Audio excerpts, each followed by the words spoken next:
Welcome to Alok educational hub.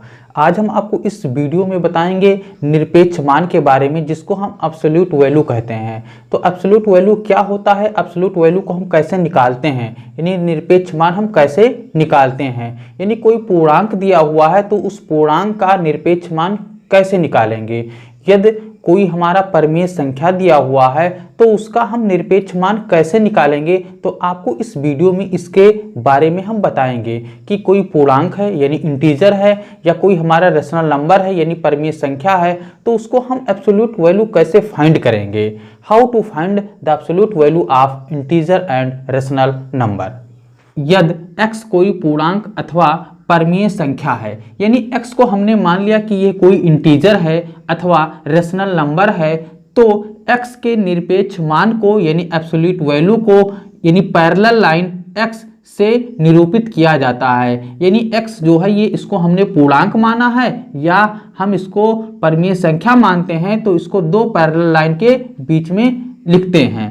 तो यह पूर्णांक अथवा परिमेय संख्या चिन्ह प्लस अथवा माइनस से निरपेक्ष होता है। इसका मतलब यह है कि अगर कोई +5 है तो अगर उसका एब्सोल्यूट वैल्यू निकालेंगे तो उसको प्लस चिन्ह के साथ में हम नहीं लिखते हैं, हम इसको एक फार्मूले के रूप में यहाँ पे हम लिखे हुए हैं, हम इसको हम समझा रहे हैं।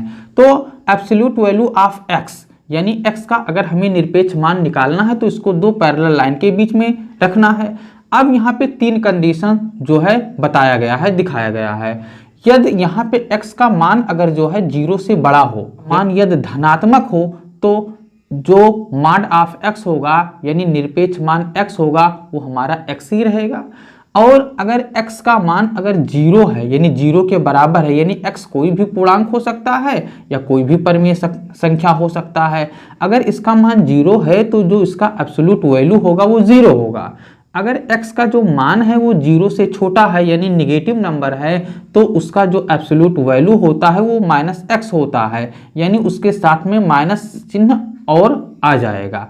तो दो समांतर लाइन है, इस समांतर लाइन को हम मॉडुलस भी पढ़ते हैं या इसको हम मापांक भी पढ़ सकते हैं। तो उदाहरण के रूप में जैसे हमारा +5 का जो निरपेक्ष मान है यानी एब्सोल्यूट वैल्यू +5 का, तो इसको दो पैरेलल लाइन के बीच में लिखते हैं +5। अब इसको हमें केवल 5 लिख देना है, यानी चिन्ह यहाँ पे नहीं लगाना है, यानी +5 है तो इसका जो एब्सोल्यूट वैल्यू होगा वो 5 हो जाएगा।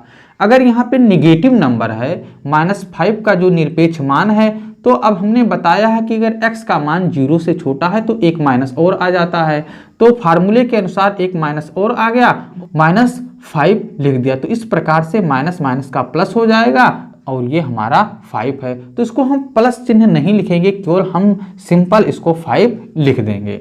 दूसरी बात, यहाँ पे जो 0 का निरपेक्ष मान है यानी एब्सोल्यूट वैल्यू ऑफ 0, तो हमने यहाँ पे बताया था कि अगर x का मान 0 है तो जो उसका एब्सोल्यूट वैल्यू होगा वो 0 होगा। उसके बाद में 5/7 का निरपेक्ष मान, तो 5/7 का निरपेक्ष मान चूंकि ये पॉजिटिव नंबर में है तो इसका भी निरपेक्ष मान हमारा 5/7 हो जाएगा। -5/7 का निरपेक्ष मान, यानी अगर ये माइनस में है तो अब चूंकि यहाँ पे ऑलरेडी हमारा एक माइनस है तो माइनस माइनस का प्लस हो जाएगा, यानी 5/7 हो जाएगा।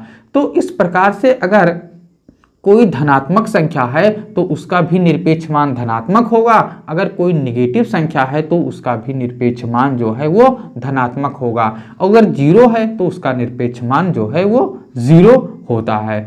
तो अब यहाँ पे चूंकि पूर्णांक दिया हुआ है और परिमेय संख्या दिया हुआ है, तो जो पूर्णांक होता है यानी पूर्णांक में 3 चीजें शामिल होती हैं, यानी निगेटिव नंबर, पॉजिटिव नंबर और 0, यानी धनात्मक संख्याएं होती हैं, ऋणात्मक संख्याएं होती हैं और 0 शामिल होती हैं, तो वो हमारा इंटीजर बनता है यानी पूर्णांक बनता है। परिमेय संख्या में अब ये संख्या को हम p/q के रूप में प्रदर्शित करते हैं, जहां पे q is not equal to 0 होना चाहिए, ये कंडीशन है, तो उसको हम परिमेय संख्या कहते हैं, यानी जो बटे के रूप में रहे, p/q के रूप में रहे। तो यहाँ पे नोट हमने लिख दिया है कि किसी भी पूर्णांक अथवा परिमेय संख्या का निरपेक्ष मान कभी भी ऋणात्मक नहीं होता है, यानी कोई भी हमारा पूर्णांक है अथवा परिमेय संख्या है का निरपेक्ष मान कभी भी ऋणात्मक नहीं होता है, यानी ऑलवेज वो पॉजिटिव ही होता है, यानी निगेटिव निरपेक्ष मान नहीं होता है।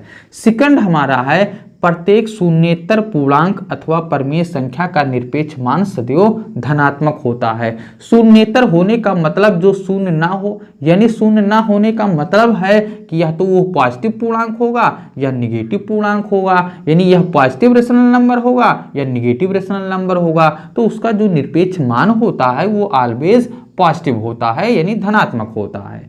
तीसरा पॉइंट है पूर्णांक अथवा परिमेय संख्या शून्य का निरपेक्ष मान शून्य होता है, यानी पूर्णांक अगर 0 है तो उसका निरपेक्ष मान यानी एब्सोल्यूट वैल्यू शून्य होगा।